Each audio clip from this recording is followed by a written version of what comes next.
반갑습니다. 우리나라에 여기 성공신화가 뭐 여러 개가 있습니다만 그 중에 대표적인 것 중에 하나가 이 지베디가 아닌가 싶습니다. 제가 한 8년 전에 왔을 때 아마 지금 정말 상전이 격퇴가 된 듯한 그런 느낌을 가지고 있는데, 그래서 이거 올 때마다 아주 정말 성공신화를 보여주는 지도사님이 있습니다. 이렇게 경영자분들이 추천하시는 거 보고 제가 정말 격조 있는 진짜 CEO들이 만드셨으면 이런 생각했습니다.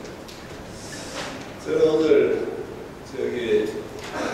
하나의 경영을 가르치는 사람으로서보다도 제가 여러분 같은 경영자로서 말씀을 드리고, 저도 사실 벤처 기업가입니다. 이제 10년 전에 여기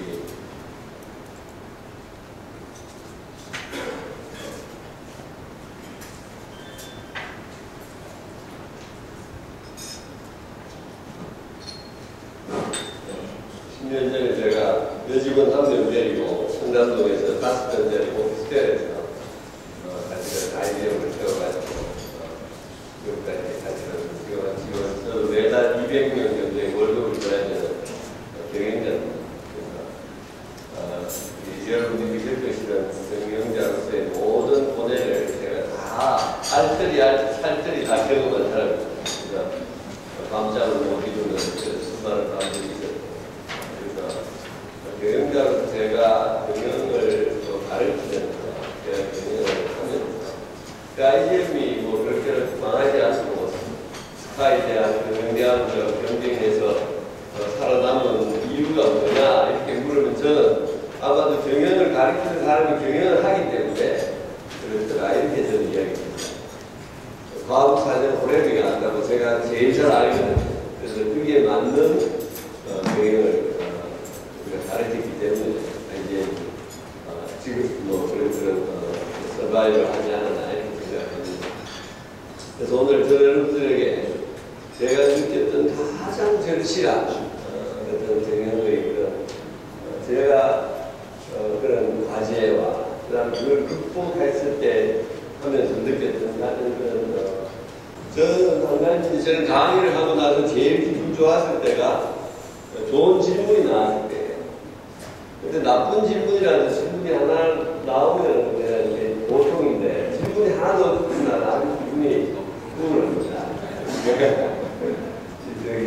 지적인 호기심을 유발을 못 해드렸구나 이래서 우울한 마음으로 가니까 여러분들 언제든지 질문이 있으시면 질문하시고, 특히 이제 끝에 제가 질문 시간을 가질 테니까 그때 질문해 주시기 바랍니다. 제가 이 모아지 벗어도 될까요?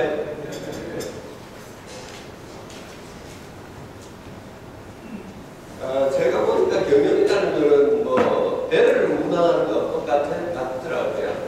한마디로 올바른 방향성이 있어야 되고, 그 다음에 엔진에 마력이 있어야 되고, 방향성이 잘못되면 아무리 내가 뭐 빨리 가도 아무 소용이 없는 거예요. 방향성이 왜 중요하냐면 올바른 우선순위를 설정하기 시작합니다. 내가 북쪽으로 갈 때는 우리가 한정된 자원을 가지고 난로를 사는 데 써야지. 남쪽으로 가면 냉장고를 사는 데 써야 되는데 이 방향성에 대한 감각이 없으면 CEO의 우선순위가 잘못되는 거죠. CEO의 직업은 사실은 우선순위 정해주는 거예요. 그래서 CEO는 항상 방향성에 대해서 굉장히 신경을 써야 되고, 그 다음에 강력한 마력이 있어야 되죠. 그렇지 않으면 작은 풍파에도 침몰해 버리죠. 강력한 마력은 어디서 오느냐? 그 우선순위에 대한 전사적인 참전. 그럼 거기서 강력한 힘이 나와서 이제 배가 여기까지 가는 거예요. 그래서 여러분들이 항상 이 CEO는 제가 가장 안타까운 거는 너무너무 고민들 하고 저희 지금 IBM에 거쳐갈 CEO가 10,000명이 넘는데 여러분들 보면서 이분들이 전부 너무너무 열심히 하면서도 잘 안 되고 고생하는 이유는 근본적으로는 방향성에 대한 오해가 그게 가장 큰 이유고, 그렇기 때문에 우선순위가 잘못되어 있다는 걸 저는 느낍니다. 그래서 저는 오늘 여러분들에게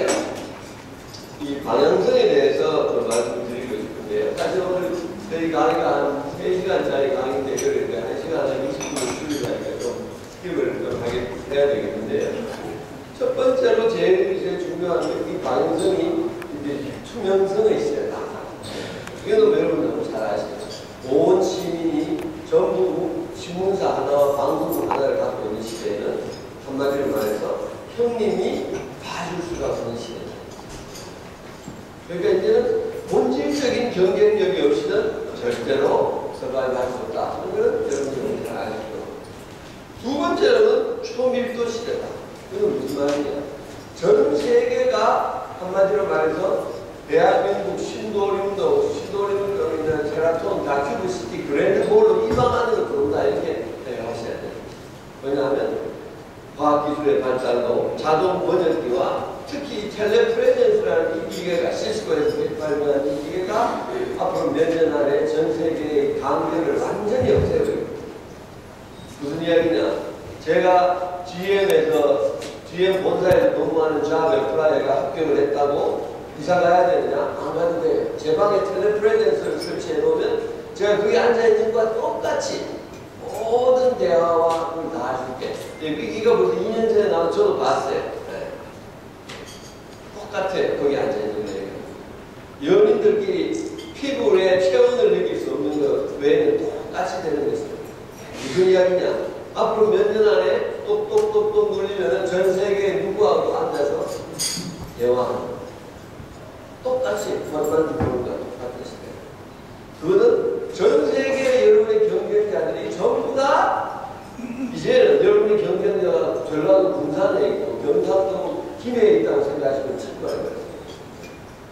전 세계 모든 경쟁자들이 여러분과 경쟁해서 삼성에 같이 납품하고 LG에 같이 납품하고 이런 시대가 정말로 박도하고 있어요.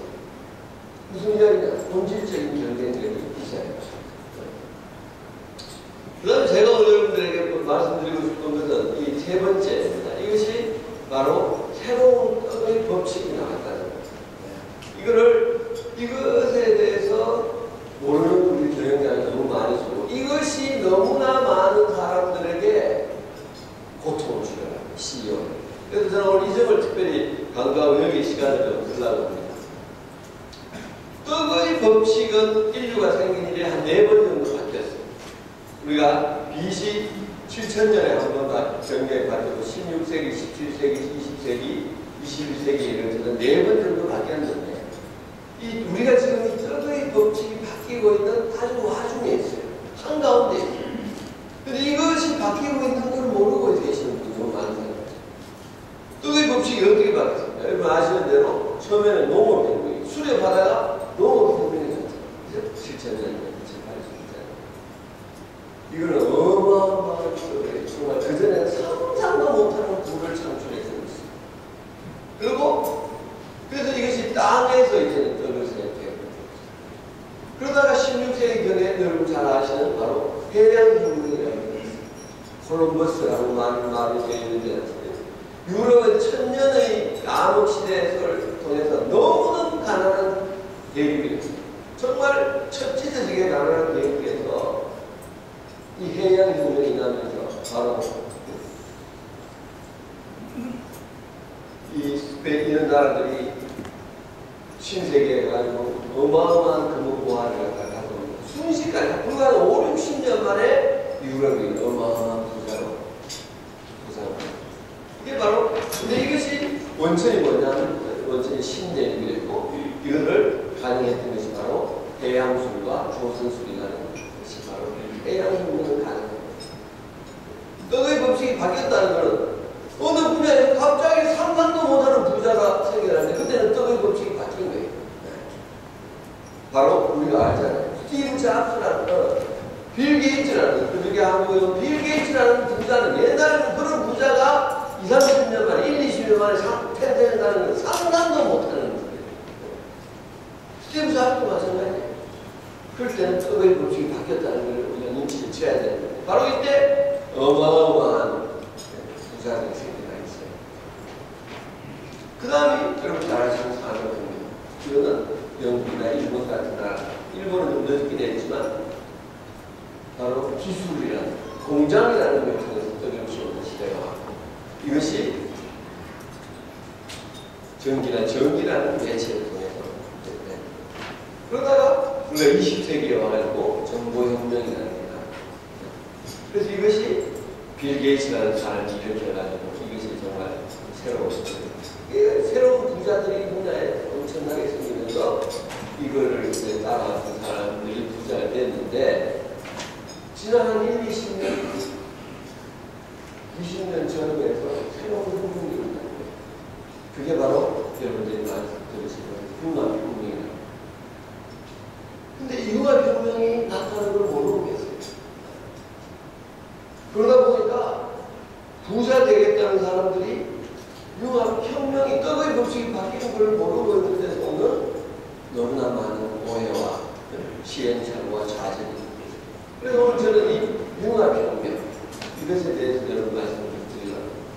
요즘 박근혜 정부가 이야기하는 창조 경제라는 것이 사실은 융합혁명을 제대로 알자는 거예요.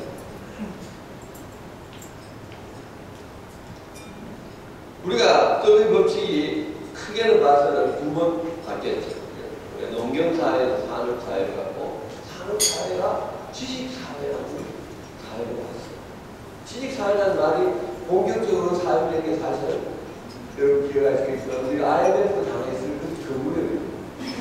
그때 바로 혁명이 본격적으로 시작된 거예요. 근데 이거는 사람들이 금방 이해해요. 농경사회가 산업사회로 바뀌어요. 떡의 원천이 땅이다. 금방. 떡의 원천이 기술이다. 금방 이해해요. 근데 떡의 원천이 지식이다 이러면 헷갈려요. 도서관에서 떡이 줄줄 나오는 것도 아니고 도대체 이게 무슨 소리냐. 그러니까 생각하다가 잘 모르겠으니까 그만. 네? 모르겠다. 그리고 이 패러다임의 전거를 잘 못해오는 것이 우리의 여기 많은 지역들의 사실은 현실이에요. 이 떡의 법칙이 바뀌려면 지구 초원에 거대한 물결이 있어야 돼요. 예를 들어서 산업혁명이 일어났을 때, 농경사회가 산업사회로 바뀌었을 때는 기술이라는 거대한 물결이 지구를 덮었죠. 그러니까 떡의 법칙이 바뀌어요. 그러면 이 지식사회라는 것은 어떻게 생길까? 새로운 이 떡의 법칙은 어떤 물결이 이야기되느냐? 바로 세계화라는 물결. 세계화가 어떻게 떡의 법칙을 바꿨어요? 세계화가 오기 전까지는 이 지구상의 모든 나라들은 똑같은 어려움이 있어요. 그건 뭐냐면 어느 나라를 막론하고 어떤 거는 너무 작아서 고민이고 어떤 거는 너무 많아서 고민이고, 철강은 너무 많은데 구리는 너무 적고, 니켈은 너무 많은데 목재는 너무 적어요. 어느 나라를 막론하고 생산하기 위해서는 자원, 인력, 기술이 4가지가 적어도 필요한데 어느 나라를 막론하고 이 중에 한두 가지는 부족했어요. 그러니까 생산에 도달하기 어려워요. 그래서 산업사회까지의 사업이라는 걸 모르면 이 부족한 생산의 요소를 조달하는 거예요. 여러분 이현철 회장의 그 전기를 읽어보시면 이분의 사업의 역사는 조달의 역사예요. 제1재단을 세울 때 돈은 어디 줄까? 기술은 어디 줄까? 원료는 어디 줄까? 기계는 어디 줄까? 산업은 어디 줄까? 너무 구하기 어려워요. 이걸 구하느라고 온갖 고생을 해가지고 딱 생산에 도달하고 나니까 3년 만에 대한민국 최고 부자가 됐어요. 조달에까지 이런 사람이 너무 없어요. 그런데 세계화가 오면서 어떻게 됐어요? 평평해졌잖아요. 그전에는 이 지구촌이 계곡에 각 나라가 밑바닥이 있을 것 같아요. 세계화가 오면서 지구가 평평해졌어요. 움직이기가 쉬우니까 몽골 가는 상인들의 욕심에 의해서 흔한 데서 비싼 데로 물밀듯이 모든 사람에게 생산의 요소가 평균적으로 가용되게 돼. 그게 바로 세계화라는 거예요. 이제는 조달이 너무 쉬워져요. 여러분 지금 생각해보세요. 지금 돈을 끊어 사업 못하는 사람이 있습니까? 없죠. 참준이 뭐 내가 좋은 기술이 있는데 좋은 게 없다. 있을 수 없는데 뭐든지 구할 수가 있어요. 기술도 그걸 뭐를 의미하냐면 이 세상에 그 생산에 돌입하는 사람이 정말 많아졌다. 그거는 바로 무지무지한 경쟁이었다. 쉽게 이야기해서 옛날에는 밥솥을 이야기한다면 밥솥을 이제 지구상에 밥솥을 생산하는 사람이 생산에까지 도달하는 한마디로 조달에 성공한 사람이 이 두 테이블에 있는 부자부자하고 요 정도래요. 우리는 도달하기까지는 생산에 도달하기까지는 너무 힘들었지만 일단 도달한다는 그런 정도로 살았어요. 마치 삼성과 LG 두 전자회사가 산업화 시대는 절대 망할 걱정이 없어요. 그런데 세계하고 문제들이 이 방에 있는 분들이 다 밥솥을 사는 엄청난 경쟁이. 우리가 전부 밥솥을 만들어서 파는 경쟁이라고 한다면 우리 중에서 누가 살아남을까요?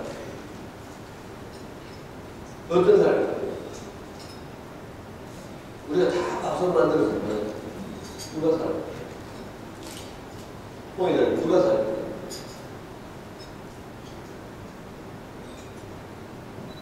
우리 나도 밥솥 만들고 홍이들한테 밥솥 만들고 다 밥솥 브랜드 다른 건다 해가지고 팔고 경쟁하고 있는데 누가 살아남을까요? 어떤 회사가 살아남을까요?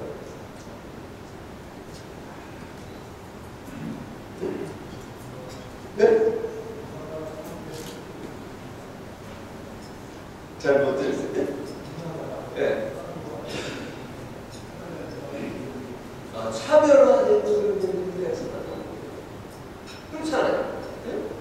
우리가 무언가 차별화된 그거를 밥솥을 생산할 때 그 사람을 살아남는 그 브랜드, 가격에서 차별화된, 예? 디자인에서 차별화된, 품질에서 차별화된, 성능에서 차별화된. 우리가 다 밥솥 만들어서 5, 60개가 시장에 나와 있으면 차별화되는 제품은 팔릴 거 아니에요? 그렇죠? 딴 거 똑같은 거 누구 안 사죠? 그러면 이 차별화된 것이 많이 살아남는다. 이 차별화시키는 역량, 그걸 우리가 뭐라고 부를까요? 차별화시키는 역량. 네. 그걸 바로 우리가 창조.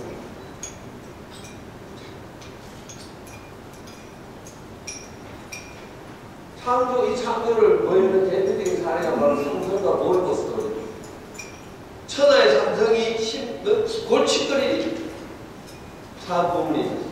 바로 삼성중공업의 불사기고 10몇 년 동안을 매년 몇십억 몇백억 적자를 참다 이걸 갖다가 IMF 때 볼보에게 팔았어요. 근데 볼보가 이걸 사면서 우리는 당신들 투자는 사람도 그대로 쓰고 기술도 그대로 쓰고 원료도 그대로 쓰고 기계도 그대로 쓰고 공장도 그대로 쓰겠다 하고 샀어요. 근데 그대로 썼던 볼보는 첫 해부터 흑자를 봤어요. 어떻게 우리 가능했어요? 바로 볼보가 창조를 해요. 노예 세대에서 창조를 해요. 차별. 바로 생산 공정을 차별했어요. 각 단계의 IT 기술을 넣어가지고 상시적으로 서로 모니터하면서 자율 조절하도록 이렇게 하니까 생산성이 엄청나게 오르면서 추천됐잖아요.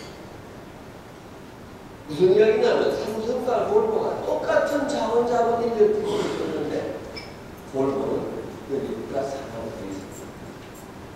그게 뭐냐면 창조.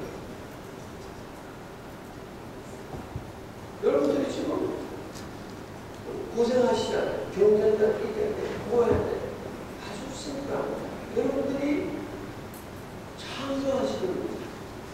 어떻게 어느 분야든 그것이 가격이든 생산 문제든 마케팅이든 구매든 인사든 어느 분야에서든지 창조 새로운 창조라는 게 뭐냐면 바로 우리가 지금 경영자의 업무라는 게 뭐예요?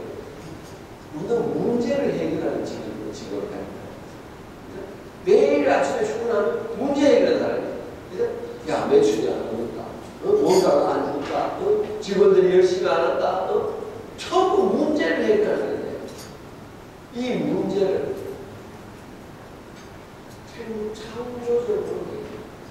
그래서 경영자는 두 가지의 접근법이 있어요. 이 문제를 제기하는 문제를 해결하는 데 있어서 접근법에서 두 가지의 부류가 있어요. 참, 여러분 들어갔잖아요. 어떤 사람은 문제가 왔을 때 이거를 구태의연하게 접근하는 문제를 해결합니다. 예를 들어 볼보가 만일에 삼성을 인수해서 자 적자를 보는데 이걸 갖다 우리가 이기려면 이걸 편하면 어떻게 해야 돼요?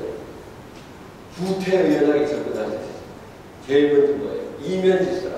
불 거라. 택시비 줄여라. 이런 식으로 구태의연하게 접근할 수 있어요. 그러나 이걸 창조적으로 그때까지 안 하던 창조적으로 접근하니까 천하의 상승이 하지 못했던 거예요. 이 창조의 의미를 갖다가 제가 여러분에게 하나 보여드릴게요.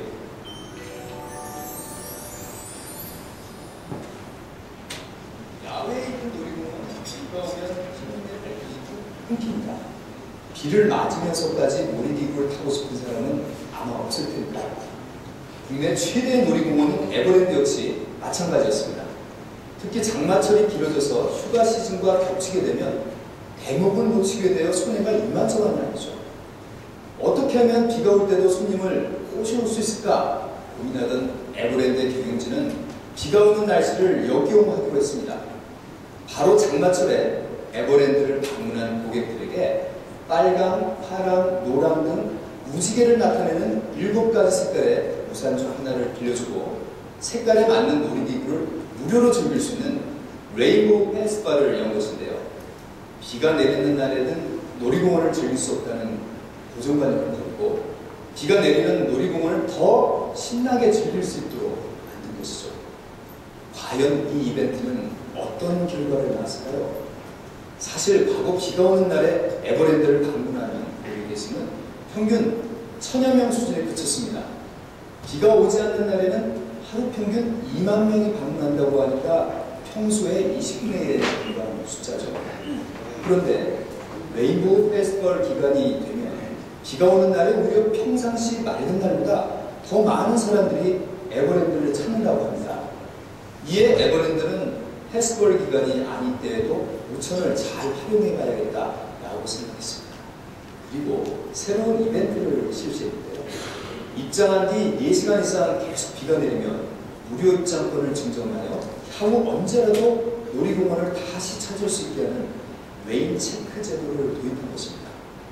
이 제도는 야구장과 같은 스포츠상으로서는 널리 실시되고 있지만 놀이공원에서 시도하는 것은 국내 최초였죠. 에버랜드는 이 제도를 통해서 놀이공원에 갔을 때 비가 오면 손해다 라고 느끼는 고객들을 비가 오면 오히려 이득이다 라고 느끼도록 만든 것인데요. 이 이벤트 역시 큰 성과를 거두었고 지금은 비가 온다는 예고만 있어도 많은 사람들이 에버랜드를 다시 찾는다고 합니다. 당연히 참고해요. 아마 에버랜드 사장 중에서도 이거를 수십 년 동안 구태의연하게 접근했을 거예요. 비 오는 날 매출을 어떻게 올리냐. 전화해. 친구들한테 전화해. 광고비, 광고 써. 가격 깎아. 구태의연. 누구나 알고 있는 이런 구태의연한 방법에 어전한 CEO들이 있다. 어느 한 사람은 참으로 BMW가 우리를 마시는 미니 쿠퍼라는 작은 차를 요 예쁜 차를 출시했을 때 몇만 대 팔릴 거라고 냈는데 해보니까 인기가 너무 좋아서 몇십만 대가 주문을 그러니까 딜리버리 기간이 6개월, 1년, 2년까지 넘어졌으니까 캔슬 사태가 속출했어요. 구태의연한 CEO라고 어떻게 했겠어요? 어떻게? 24시간 작업해. 독일에서 24시간 작업하는 게 쉽지. 생산 공장 차려 지어. 몇 년 걸리잖아. 그랬을 때, 그 창조적인 CEO가 창조적인 그룹이 있어요. 창조해내는 그룹이 있어요. 어떻게 해요? 심플하게 문제를 해결해요. 어떻게? 2주에 만에 한 번씩 엽서를 보내는 사진을 딱 찍어요. 사는 고객, 당신의 사는 베이비가 오늘 몸통을 달았습니다. 사진 딱 찍어요. 2주만. 당신의 베이비가 오늘 발통을 달았습니다. 상을 갖다. 고객들 이거 오는 재미에 이거 보느라고 캔슬 상태 끝났어요. 제가 이야기하면 여러분들은 아이 그거야 삼성 같은 데나 BMW나 그런 데나 창조하는 게 우리가 무슨 창조를 마음대로 그렇게 하냐. 우리같이 사람도 모자라고 있는데 창조 마음대로 하냐. 그러실 수 있겠죠? 우리가 무슨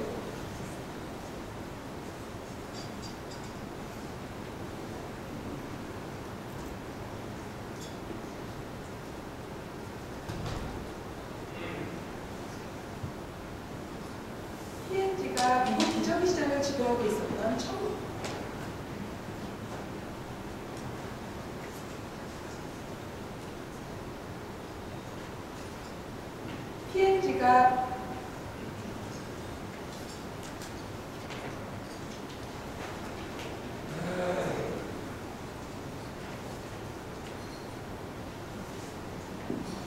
P&G가 미국 두 번째가 안 되네.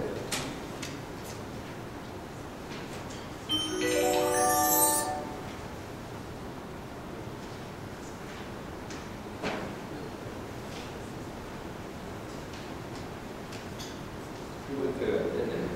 P&G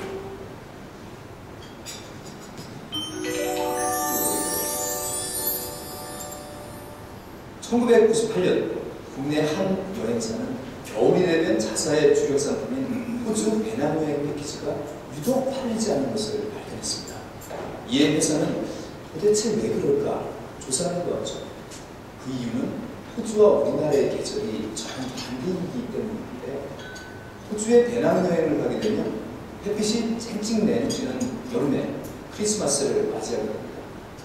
그런데 우리나라 사람들은 눈이 내리는 화이트 크리스마스를 유독 좋아하죠.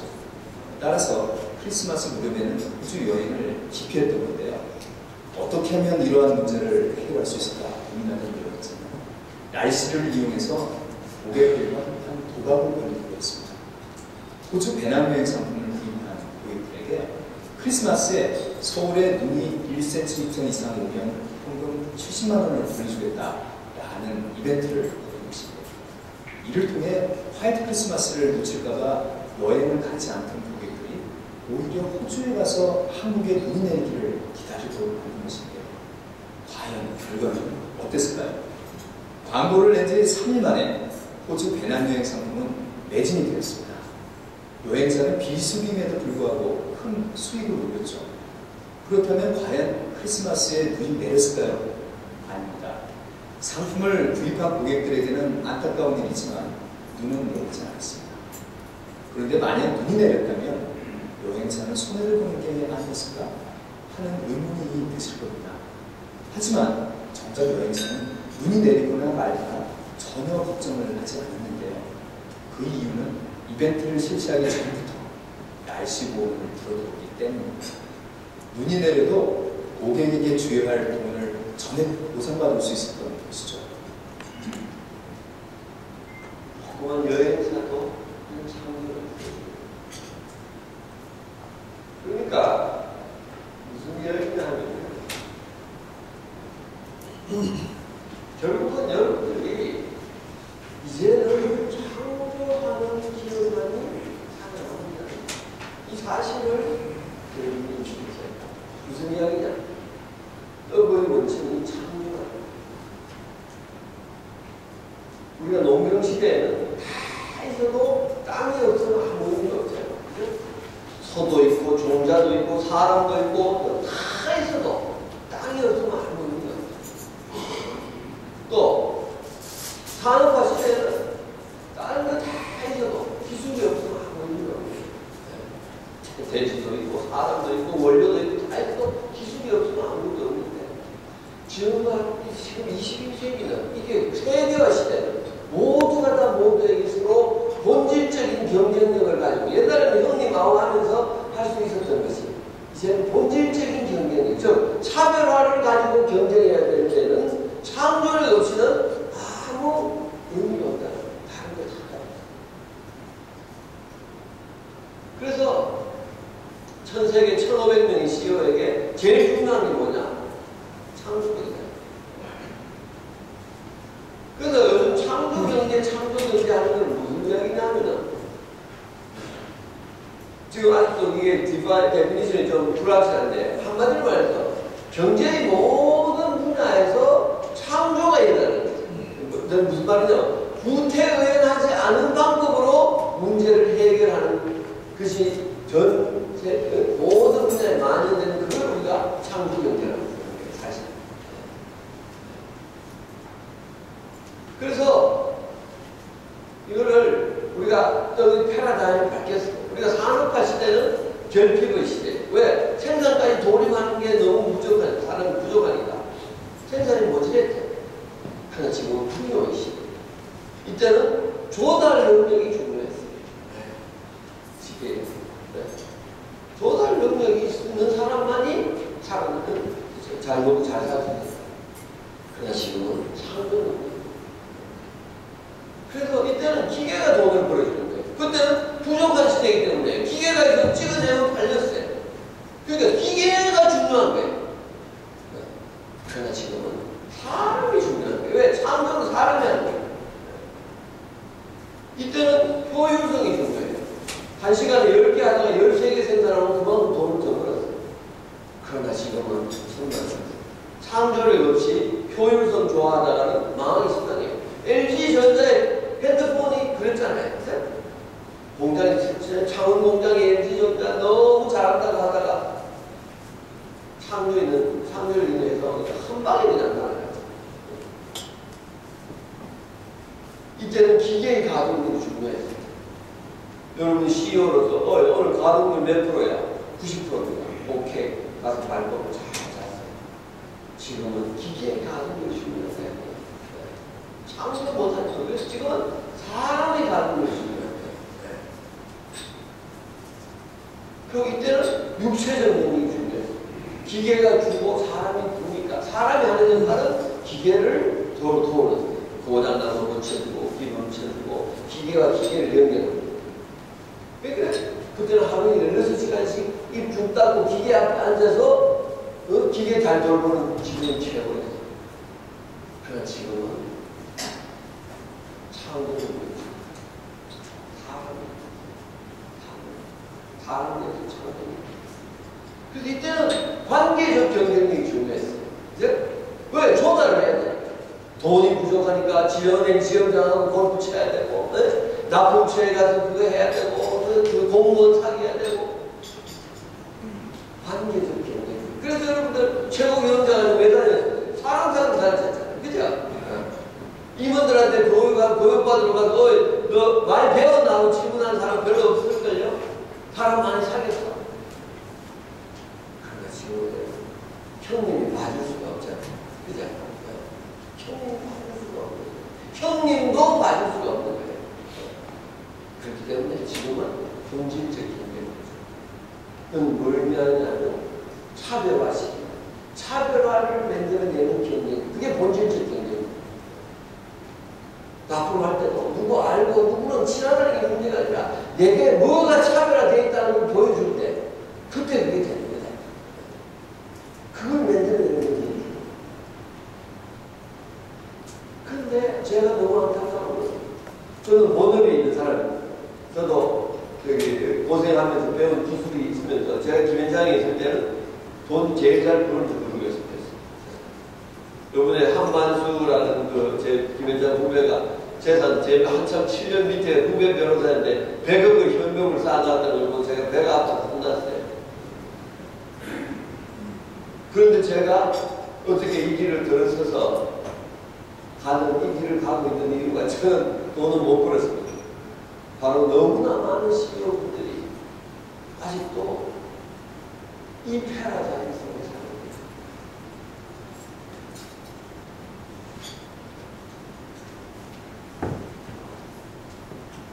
농경 시대가 끝이 나고 산업 시대가 왔는데도 아직도 간청한다 그러고 하고 계란한다 그러고 삽질하는 사람들이 너무 많을 때 그거를 보는 때는 너무 여러분이 어떻게 했어요? 근데 지금도 시대가 바뀌는 거예요. 그 원천이 바뀌었는데도 불구하고 너무나 많은 우리나라의 시민분들이 계시는 것이 제가 안타까워서 제가 정치하려고 제가 출마를 해가지고 2번 떨어졌어요. 네. 그래서 그 여력을 저는 지금 이기로 가고 있는데요. 그래서 여러분들이 창조라는 것이 이제는 끄는 것입니다. 여러분들이 회사의 모든 분야에서 생산, 마케팅, 생산, 구매, 인사 모든 분야에서 지금과는 다른 색다른 창조적인 방법으로 문제 해결이 일어난다면 여러분들이 그 회사가 진정한 미래가 있는 회사일 거라 아닌가 하는 데 대해서 여러분 공감 가십니까? 그래서 이것이 창조가 되는 원칙이다. 그러면 여러분들 이런 의문이 생기실 거예요. 왜 그러면 창조사회라고 부르니 지식사회라고 부르느냐? 창조가 되는 원칙은 당연히 창조 이름도 그럴듯한데 창조사회라고 불러야 되냐? 이런 의문이 드실 거예요. 그 이유는 사람들이 창조가 뜨거운 원천인 줄 알지만 창조라는 이름을 붙일 수가 없었던 것은 창조는 아무나 할 수 있는 게 아니라고 생각해요. 창조는 창조적인 DNA가 있어야지. 내가 창조하고 싶다 한다고 창조가 되는 게 아니잖아. 그런데 어떻게 내가 창조 우리가 사회라는 이름을 붙이겠다. 이렇게 생각하십니다. 그래서 이름을 못 붙이고 머뭇머뭇하고 있었어요. 그럴 때 90년대에 아주 기가 막힌 사건이 아니에요. 바로 아이디어라는 미국의 아이디어라는 회사의 팀 브라운이라는 CEO가 뭐는 폭탄성을 창조는 재능의 문제가 아니다. 창조는 프로세스. 근데 제가 만약 이런 주장을 했으면 별 신경을 안 쓸 수 있는데 그러나 이 사람이 이렇게 주장할 때는 신경을 안 쓸 수가 없어요. 왜? 이 아이디어라는 회사가 전 세계에서 가장 창조적인 회사, 디자인 회사. 디자인을 일주일에 세상이 깜짝 놀라는 디자인 작품을 2개씩 연속해서 내는 아주 기가 막힌 창조적인 회사인데 이 회사의 CEO가 창조는 재능의 문제가 아니고 프로세스다 이렇게 이야기합니다. 사람들이 주목하지 않아요. 무슨 소리냐? 당신 회사는 그러면 창조적인 사람이 없느냐? 없다 이거. 아니 나는 관심도 없다 이거. 누가 창조적인지 아닌지 DNA가 있는지 없는지 나는 아무 관심 없대. 그럼 당신 회사도 프로세스가 있냐? 있다. 딱 넣으면 쫙 공정을 거치면 창조적인 게 딱 나온다. 그럼 프로세스가 있단 말이야. 있다 이거. 그러니까 논란이 벌어졌을 때 여기에 관심을 가진 사람이 누구랬냐면 바로 그 당시 미국의 가장 유명한 앵커 중에 하나였던 ABC 방송국의 테드 카플이라는 사람이 오케이, 미스터 브라운 당신 그러면 그 창조 당신이 주장하는 그 프로세스를 국민들에게 보여줄 수 있냐? 있다. 며칠 걸리냐? 5번. 그래? 그럼 우리 월요일 날 가서 숙제를 하나 주고 그거 당신 하는 거 매일 5 동안 찍어서 방송해도 되냐? 이렇게 해다. 그래서 월요일 아침에 ABC 방송의 기자가 카메라를 데리고 갔어요. 숙제를 줬어요. 어떤 숙제를? 쇼핑 카트를 디자인했어요. 우리 다 아는. 그러고는 딱 이렇게 그 프로세스를 이제 봤어요. 그랬더니 제일 먼저 뭘 하느냐 봤더니 팀을 구성하는데 이 전공자들이 전부 뭐 엔지니어 출신, 심리학, 건축학, 경영학, 어느 학생과 창조하고 아무 관계도 없는 사람들로 이 보여드리는 팀을 짜요. 그러고는 저기 뭘 하느냐 봤더니 전부 카메라하고 노트북 들고 쇼핑몰에 가지고 죽치고 앉아서 뭘 하는가 봤더니 관찰을 하기 시작. 커피잔을 들고 물건을 가는 사람은 카트를 어떻게 해요? 애를 하나 들고 가는 사람은 어떻게 해요? 2 데리고 가는 사람은 어떻게 해요? 노인은 어떻게 해요? 키가 큰 사람은 어떻게 해요? 애들은 어떻게 해요? 이걸 다 보면서 찍고 적고 이래요. 그러더니 그 다음 날은 뭐 하냐? 토론 모여가지고 토론 넌 뭘까? 나는 커피잔 들고 가는 사람. 어떤 생각이 드냐? 이런 생각이 드냐? 나는 뭐 하냐? 이런 생각이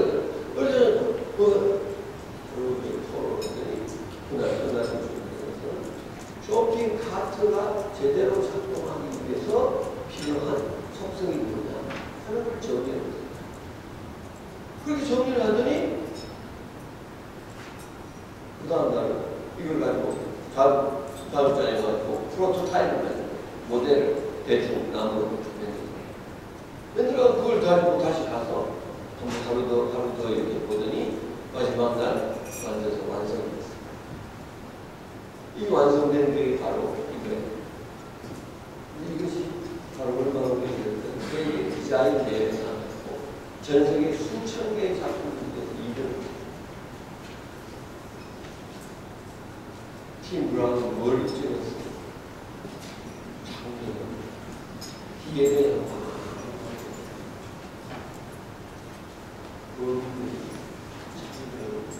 어떤 프로세스를 거치는 창조적인 작품이 나옵니다. 그럼 이거는 모든 기업들의 복음 아니에요. 그죠? 창조가 떠도의 원천인데 지금까지는 중소기업 사장들, 현님들 우리가 이게 창조적인 인재는 얼마나 비싸냐. 우리 회사에 들어오는 2류 3루자 출신들 이런들 데리고 어떻게 내가 창조하냐. 이렇게 생각하는 모든 기업인들에게 이건 완전히 하나의 복음. 그래서 경영학자들이 가가지고 이 아이디어의 창조 프로세스를 분석하고 정말 연구를 했어요. 자세히 봐서 우선 다양한 사람들이 모여서 관찰하고 토론하고 질문하고 실험하자. 이게 자세히 보니까 뭐냐면 전부 다 지식을 얻는 과정이에요. 관찰이 뭐예요? 지식을 얻는 거예요. 옛날에는 커피잔 들고 가는 사람이 쇼핑 카드를 어떻게 쓰는지 몰랐다가 지식을 얻어요. 그래가지고는 서로 토론을 하는 게 이게 지식을 얻는 거 아니에요. 너는 뭘 봤냐? 저 사람이 본 거, 저 사람이 들은 거, 저 사람이 느낀 걸 아는 그게 지식이에요. 그래서 프로토타입을 만드는 것도 지식이에요. 그죠? 이게 되느냐 안 되느냐. 그래서 이것이 아이디어의 그것이 두 가지의 프로세스가 결합된 거예요. 아이디어 프로세스라는 것이 아이디어 창조 프로세스라는 것이 두 가지 프로세스가 결합된 거예요. 그게 뭐냐면 하나는 첫째는 촉발 프로세스. 관찰하는 게 뭘 가져왔어요? 촉발시켰잖아요. 커피잔을 들고 가면서 불편해가 막 이럴 때는 저건 어떡하고 이럴 때는 어떨까 하는 아이디어가 촉발된 거예요. 그죠?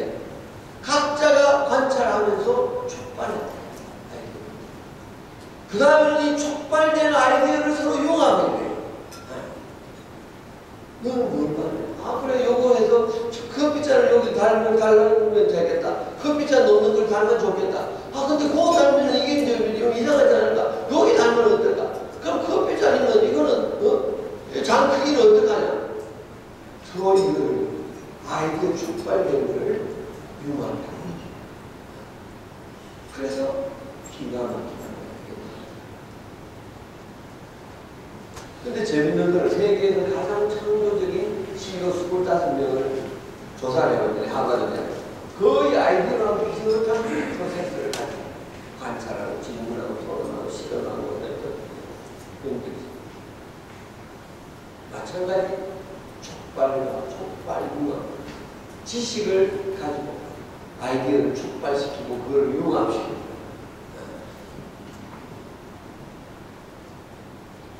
그래서 학자들이 창조에 대해서 이제 본격적으로 들어가기 시작해요. 창조에는 두 가지 경로가 있더라고요.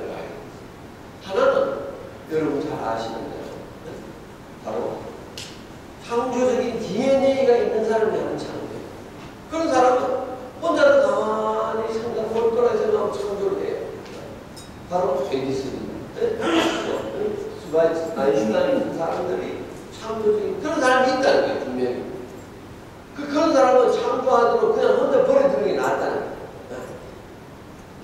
그런데 이 세상에 모든 창조들을 갖다가 분석해보면 창조적 DNA를 가진 사람에 의해서 나오는 것보다 바로 아이디어식 창조 프로세스에 의해서 창조가 일어나는 게 더 많다는 거예요. 그게 바로 촉발 프로세스와 융합 프로세스를 결합시킵니다.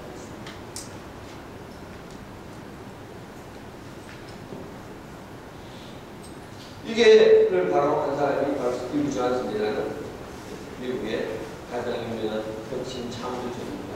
이 사람이 확인한 아이디어에서 얻어오는가 책이 2010년에 이코노미스트에서 선정한 베스트 비즈니스 서적에 선정이 된 이 사람이 바로 창조의 이 책에서 뇌과학자들이 창조가 일어나는 프로세스를 보니까 이 머릿속에 사람이 뇌를 보니까 가만히 있는데 창조가 일어나는 안에는 정말 그런 진짜 DNA의 사람은 적고 대부분 창조가 언제 일어나느냐 하면은 밖에서 지식이라는 인풋이 들어와요. 자극을 이것이 뇌세포, 이게 탁 들어올 때 뇌세포의 배열이 달라지면서 아이디어를 들어옵니다. 그게 창조예요. 그래서 이게 바로 촉발 프로세스. 예를 들어서 여러분들이 벤치마킹이라는 게 있잖아요. 벤치마킹이 바로 이 촉발 프로세스예요. 여러분들이 포드가 자동차를 해가지고 컨베이어 벨트를 만들었잖아요. 그래가지고 정말 세계 최고의 자동차 회사가 됐는데 이 사람이 그런 머리가 좋아가지고 야 이게 사람들이 이거 들고 가서 조립하는 거 이거 너무 힘들다 이거 어떻게 하면 좋으냐 이렇게 하다가 컨베이어 벨트 만들자 이렇게 했더니 그것이 아니다. 이 사람이 도살장에 갔는데 사람들은 가만 서 있고 손을 매달아 빙빙 돌리는 거고 우리도 저러면 돼요. 저걸 봤을 때 관찰했을 때 이것이 툭 들어왔을 때 제가 IGM을 제 나이 55살 때 세웠어요. 저는 경영을 해본 적이 없는 사람이에요. 근데 제가 요새 가만히 되돌아보면 IGM이 그래도 망하지 않고 서바이브 할 수 있는 제일 큰 요인 하나를 들으라고 해요. 제 자신이 물론 아까 말씀드린 경영을 하고 경영을 가르칠 때 것이 큰 거고 두 번째 제가 책을 읽었어요. 저는 불안하게 경영 안 해본 사람. 그러니까 2주에 한 번씩 읽자 이렇게 해가지고 정독을 하죠. 하면서 IGM에서 적용할 만한 것은 책 위에 이렇게 썼어요. 오늘 아침에 직원을 불러서 요 페이지를 카피해가지고 요거 원래 58페이지 이런 걸 그래서 한번 의논해봤어요. 그거는 매주 그게 IGM 가장 큰 그것이 바로 촉발 프로세스를 통한 인류의 융합 프로세스. 통합. 여러분들 아주 예로서 말이죠. 이 미국의 커머스 뱅크라는 이 은행이 미국에 완전히 신화를 이룬 거예요. 다 뱅크 오브 아메리카, 체이스 베라탄 거대한 은행인데 80년대 이 은행이 생겨가지고 불과 10여 년 만에 미국에서 가장 좋은 은행으로 이익을 많이 내는 것보다 빨리 성장한 은행이죠. 근데 이 은행이 어떻게 됐죠? 이 은행이 어떻게 됐죠? 다른 은행들은 전부 예금을 유치하기 위해서 그 금리를 0.1% 올려주고 다른 데는 너무 0.1% 높습니다. 금융상품이 다양한데 이렇게 할 때 커머스 뱅크는 진짜 고객들이 관심을 가지는 것은 금리 0.1% 더 많은 게 아니라 이 사람이 진짜 관심을 가지는 건 그 사람이 은행에 들어와서 넣는 전 그 은행 고객의 경험을 분석해가지고 이 경험 하나를 전화다 했을 때 커머스 뱅크 하는 그 여자의 목소리가 밝고 한 2,000개 그부터 시작해서 딱 첫 발을 들었을 때 느끼는 그 경험 애를 데리고 간 사람들이 얘들 때문에 시달리는 이 경험 이거를 어떻게 해요? 여기에 집중했더니 이 은행이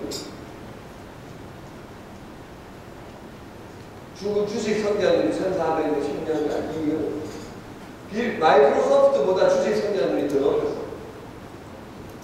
여러분 이 신식을 들었을 때 제가 만약 이 책을 읽으면서 오케이 우리 IGM에서도 고객들이 오는 느끼는 우리 학생들이 느끼는 경험을 분석하자.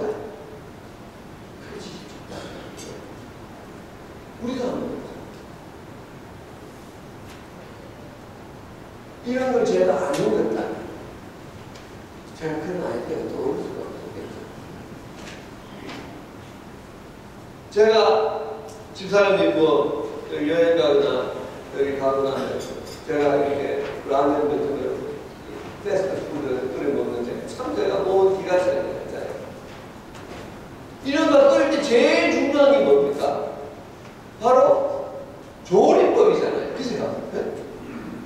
그런데 대부분의 패스트푸드가 조리법 글자는 조그맣게 쓰고, 뭐 무슨 성분이 몇 프로고 이런 거 하고 똑같이 그냥 딱하게 조리법 읽는데 내가 얼마나 예를 먹는 걸 해. 안경 찾아가지고 만일에 여러분이 식품 회사를 하신다. 이런 강의를 한번 들었습니다. 아, 내가 한번 뜯어보자. 고객의 경험을 한번 분석해보자. 단계를 분석해보자. 이런 아이디어를 떠올수록 여러분 회사 제품이 그게 바로 촉발이에요. 이걸 혼자 촉발해서 저는 그렇게 할 수 있는데, 그래서 그것이 촉발 프로젝트. 그 다음에 아이디어가 각자가 아까 그 7명이 가서 촉발된 아이디어를 가지고 모여서 토론했잖아요. 이 토론이 뭐예요? 바로 융합 프로젝트. 그런데 이 스티브 존슨, 아까 그 스티브 존슨이 창조적 이걸 쭉 연구를 해보니까 창조적 아이디어는 골방이나 연구실에서 나오는 게 아니라 한 사람 아이디어가 접촉되는 과정이 있어요. 즉, 감정이 있어요. 이 던바 교수가 아주 재밌는 실험을 해요. 한 연구소를 갖다가 소장하고 이야기를 해요. 연구소에 몰래 선별을 했어요. 그리고 예를 들어 한 기간, 1년에 동안에 일어났던 그 연구소에서 생각 나왔던 가장 창조적인 아이디어 5개를 골라가지고 그 5개가 생성되는 과정을 갖다가 분석을 해봅니다. 그것이 전부 테이블, 토론, 촉발된 아이디어를 가지고 토론하는 거예요. 토론이 또 촉발시키고 또 촉발시키고 이러면서 이것이 정말로. 그래서 미국의 전 세계에서 나온 700년 동안에 일어났던 가장 위대한 창조물 200개를 보니까 이게 전부 다 어디서 나오는 소통입니다. 여러분 아까 그 에버랜드가 비 오는 날 했던 그런 레인보우 페스티벌이 레인보우 페스티벌 하자 이렇게 나왔겠어요? 생각해보세요. 그냥 모여서 각자 고민하는 어떤 이벤트가 있을 때 이게 책이든 관찰이든 뭐든 하고 나서 각자가 얻은 아이디어를 가지고 모여서 이거 어떻게 하죠?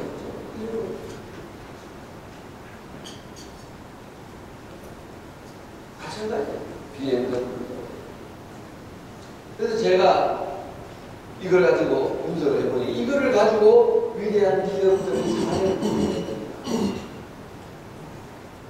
이것이 정말 말해도 그것이 ICM으로 그대로 말할 거 아니라 다 맞아요. 제가 웅진의 윤석금 회장 참 요즘 많이 어려워지셨지만 참 위대한 기업가죠. 우리 80년대에 뭐 최초의 재벌인데 그렇게 됐지만 뭐 사업이 투자를 잘못하는 게 있을 수 있잖아요. 이거래 회장도 뭐 자동차 산업 투자 잘못해가지고 삼성 아니었으면 망했겠죠. 누구나 그런 면이 있지만 정말로 이분이 위대한 경영자의 반열에 나는 들어간다고 생각합니다. 근데 이 사람이 내가 몇 주 전에 골프를 쳤는데 아주 재밌는 이야기를 했어요. 웅진이 출판사로 시작했어요. 근데 그때 1980년에 시작했어요. 그런데 그때 출판계 모든 회사 중에서 압도적인 1위가 누구랬냐면 바로 동아출판사. 그 황제였어요. 그 황제, 동아출판사 김 회장한테 정말 완전히 황제로 그냥 필름이 금방 수만 개 출판사 상업이 쉬우니까 수천 수만 개 출판사는 게 웅진은 정말 금방 필름인데 이 웅진 출판사 지금 웅진싱크비 지금 매출 8,500원 정도 이게 10년 만에 동아 출판사를 추월했어요. 근데 자기가 웅진 동아 출판사의 김 회장한테 명함을 10번 드렸대요. 10번을 들어도 자기를 기억 못 하시더라고요. 그만큼 이게 비교가 안 되는데 10년 만에 출근하고 나니까 드디어 오 당신이 그 사람이야 사업 잘하자 이런 말을 한번 들었다고 너무 기분이 좋았다고. 그럼 웅진이 어떻게 그렇게 했어요? 창조 프로세스 아이디어 창조 프로세스를 그대로 실천했더라고요. 참 제가 보고 그때부터도 창조하는 데가 이행된 거잖아요. 어떻게 찾아요? 자, 출판사를 세웠는데 어떻게 그거 할까? 어떤 도책이 제일 잘 팔리니까 바로 어린이 책이 제일 잘 팔려요. 그래서 이 회장이 전 세계 도시를 갔다가 지금 3달에 한 번 했어요. 뉴욕, 파리, 동명, 그 도시에 가서 해서 책방 10군데를 들리면서 여기서 제일 잘 팔리는 어린이 도서 5권을 추천해달라고. 그러면 50권이 오잖아요. 그러면 그 중에 한 20%에서 30%가 중복이 돼요. 그럼 그걸 딱 골라가지고 그때 유 회장이 서울대학생들 중에서 데모하다가 퇴학당한 친구들을 찾아가지고 모아가 10명의 기획팀이라는 걸 만들어요. 이 친구들한테 이 책을 줬어요. 이 책 보면서 느낀 걸 적고 그 다음에는 모여서 토론하고 그래서 자기들이 보면서 아, 요 장면이 이쁘다. 요 표지는 요러니까 좋네. 요 사파는 여기다 넣으니까 좋네. 끝은 요렇게 자니까 좋네. 전부 이런 생각했다. 그거를 토론해. 아까 아이디어하고 똑같은 거예요. 관찰하고 토론하고. 그 아이디어 집약된 걸 가지고 책을 만들어서 이 책이 다른 출판사는 상상도 못하는 책이에요. 10년 만에 피레미 출판에다가 황제를 따르고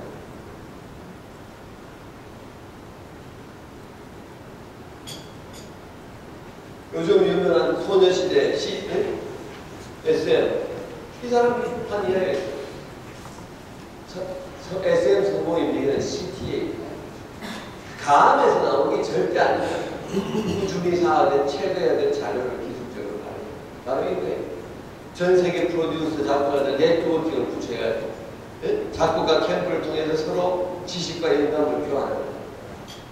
그래서 그게 전부 다 각자에게 이게 되잖아요. 전부 다 촉발을 시켜서 그 다음에 모여가지고 토론하는 거예요.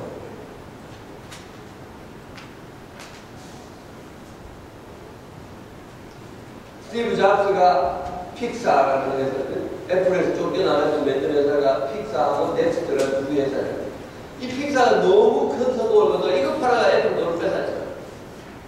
이 회사가 바로 촉발 프로세스와 융합 프로세스, 대상, 글쓰기, 영화제 150개 예술 교육을 실시했습니다. 하루 일주일에 매주 4시간. 그러고 모여가지고 토론식. 저희 아이젠도 지금 매주 월요일 날 아침 8시부터 오전은 교육시간 하고 4시, 일주일에 4시간. 저희는 지금 벌써 한 지가 5, 6년 됐어요.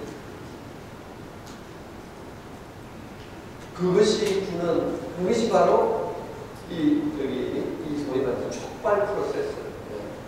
촉발을 시켜가지고 토론시키면 거기서 어마어마하게 나오더라고요. 여러분, 이건 너무너무 재밌네요. 여러분, 요즘 불황이라고 전부 지금 마음이 무거우시죠? 저도 무거워요. 네. 근데 일본이 잃어버린 20년 동안 매년 한 해도 안 가지고 10%씩 성장한 기업이 몇 개 되는지 아세요? 바로 41개. 그 기업은 20개.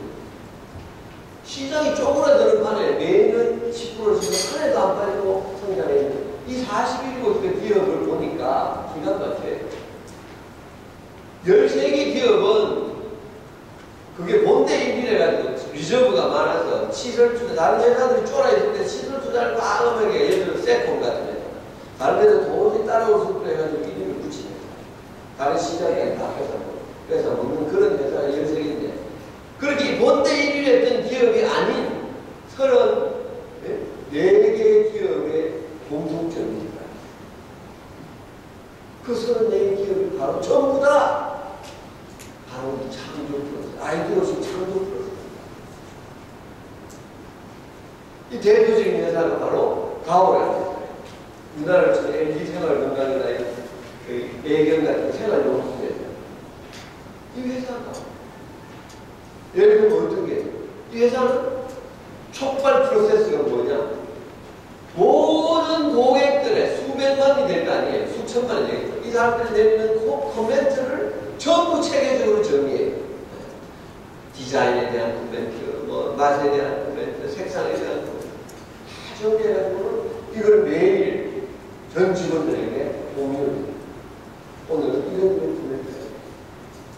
그러면 그 코멘트를 받고는 그 팀들이 모여서 그 코멘트를 읽으면서 느꼈던 생각을 가지고 토론합니다.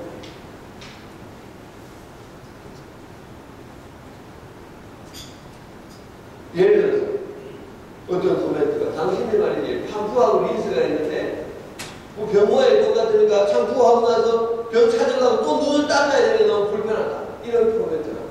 자, 어떻게 할까? 그럼 거기서 그걸 보고 어떻게 하면 좋을까? 아, 이런 아이디어, 아, 이렇게 하자. 어떻게 해? 음각을 들어가지고 린스에다가 도토도토하게 된다.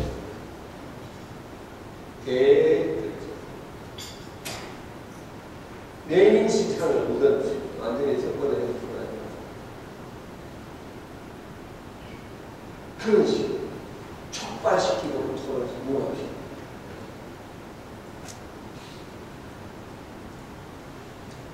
그래서 마무리를 짓는다면 여러분 창조가 이 지식의 융합 프로세스라고. 그래서 융합행동이에요. 창조가 만약에 DNA 문제를 했다면 절대로 융합이라는 말은 나올 리가 없겠죠. 여러분 곳곳에 다 융합이잖아요. 그래서 경영과 디자인의 융합. 스티브 잡스가 경영과 디자인을 융합시켰잖아요. 그죠?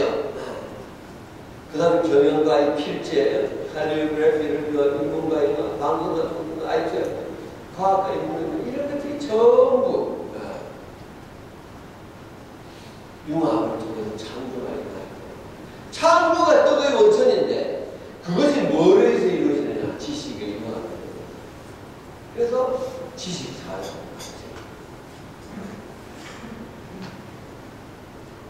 여러분 왜 이렇게 지식사회라는 말을 쓰는지 공감 가십니까? 이제는 여러분들이 왜 융합이라는 말을 쓰느냐,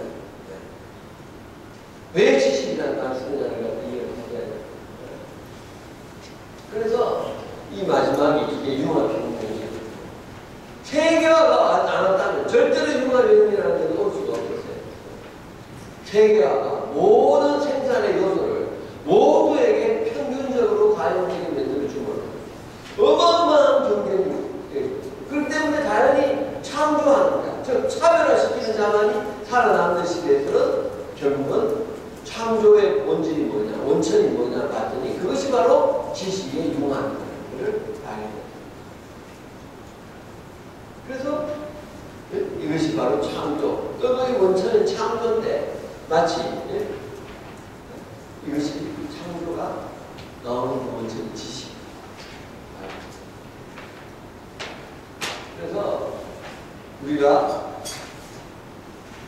투명성의 시대로 초밀도 시대, 투명성의 시대는 본질적인 경쟁력만이 생존기록. 그 다음에는 초밀도 시대, 전 세계의 경쟁자와 나아가 경쟁해야 되는 이 시대에는 결국 융합혁명의 시대가 왔기 때문에 그래서 자연히 패러다임이 바뀌었다. 이 결핍의 시대, 조달, 기계, 보율성, 육체적 능력, 관계적 능력 이런 것에 몰두하는 것이 여러분 이제는 창조는 산업, 본질적 경쟁력. 이래서 여러분들에게 새로운 우선순위가 됩니다. 아까 제가 여러분들이 배가 북쪽으로 간다 이렇게 될 때는 난로를 사셔야 되잖아요. 그죠? 이걸 모르고 있고 배가 그냥 동쪽으로 가고 있는 중 생각하고 있는 사람은 난로를 안 사죠. 한재 있는 자원이 뚱뚱한 짓을. 그래서 이 새로운 우선순위. 그래서 방향성이 중요한 거예요. 그래서 이 새로운 우선순위가 뭐냐면 첫째는 효율이 옛날에는 10개 태양광을 생산하다가 13개 생산하면 내가 경영 잘한다. 그게 산업화 시대의 상황이에요. 그런데 이제는 같은 10개 아니라 6개밖에 생산 못해요. 한방 새로운 걸 빼내는 여자이 금방 그게 다른 걸 압도합니다. 그 다음에 관계 중심이 이제는 지식 중심.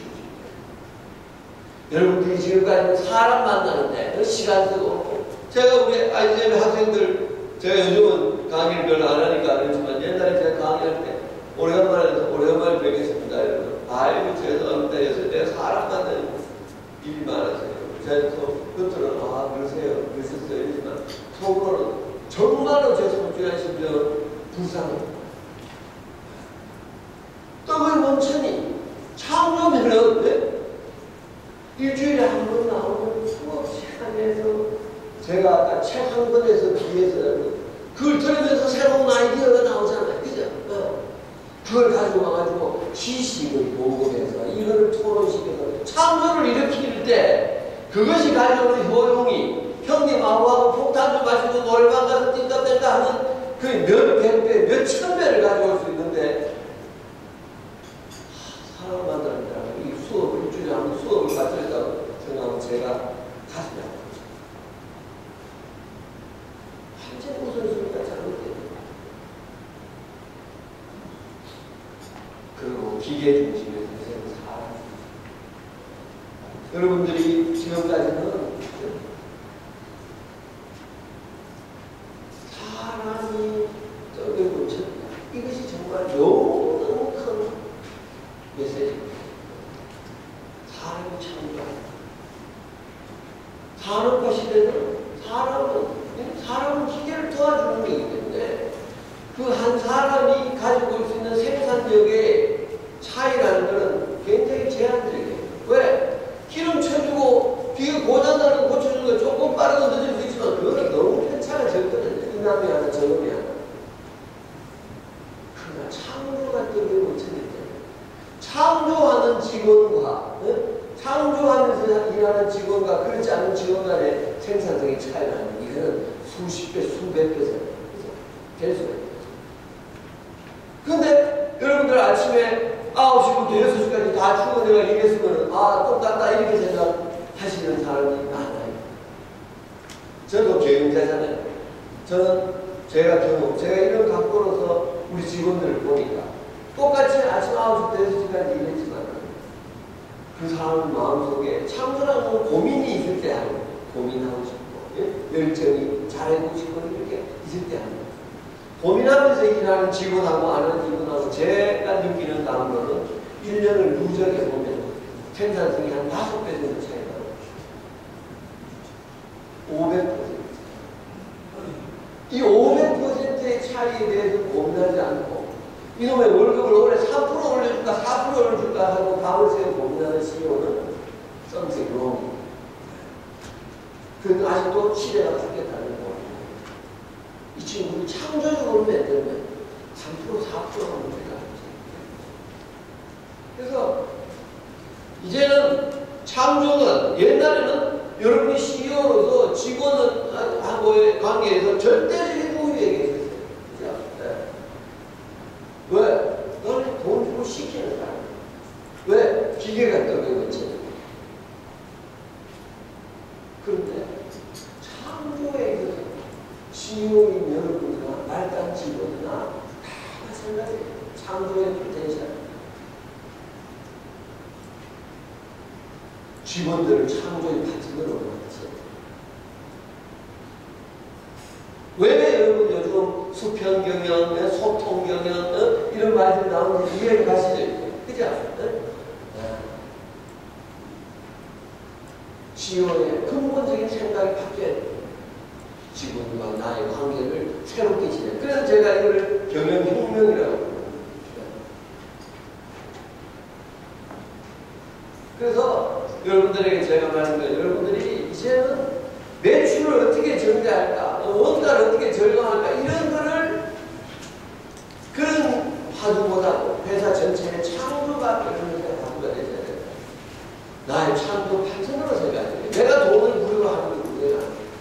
우리는 존재가 아니다. 그리고 이 사람들이 창조하게 하려면 이 직원들의 내면을 들여다보세요. 어떤 생각을 우리 제가 학생 중에 이런 사람이 있어. 아유, 회장님 김나봐 미치겠어요. 왜? 아, 대면 보고 있는데 하늘이 소형으로 들어가지고 옆에 놈한테 아유, 이놈 회사 언제 망하냐 이러더라고요. 그런 친구가 창조할 때가 없죠.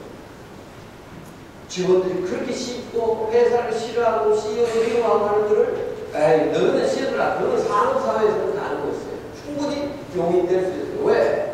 기계를 고치고 하는 거는 누구든지 쉽게 할 수 있어요. 그러나 그런 분위기가 만연된 회사가 창조가 일어날까? 어렵죠. 그래서 여러분 사내에 다양한 지식 프로세스를 만드셔야 돼요. 그리고 소통하게 하셔야 돼요.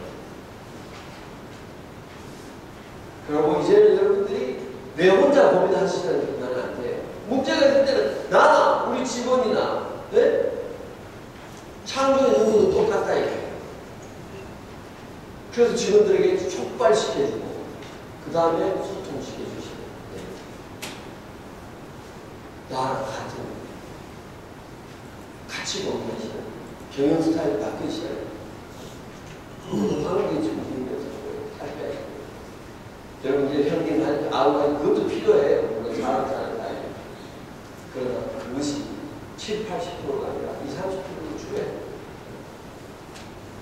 그래서 여러분들 시간과 돈이 이 세 가지 우선순위, 창조 중심, 지식 중심, 사람 중심이라는 이 세 가지 우선순위에 시간과 돈이 쓰여지고 있는가를 매일 점검하셔야 돼요. 이것이 경영 스타일의 변화고 이게 바로 경영혁명이에요. 사실 근본적인 패러다임입니다. 전 말씀을 드리면서 제 강의는 여기서 마치고요. 질문 있으면 받겠습니다. 저를 뭐 기분 좋게 보내시라고 질문해 주시죠. 네, 소개해 주신 우리 회장님께 큰 박수 한번 부탁드립니다.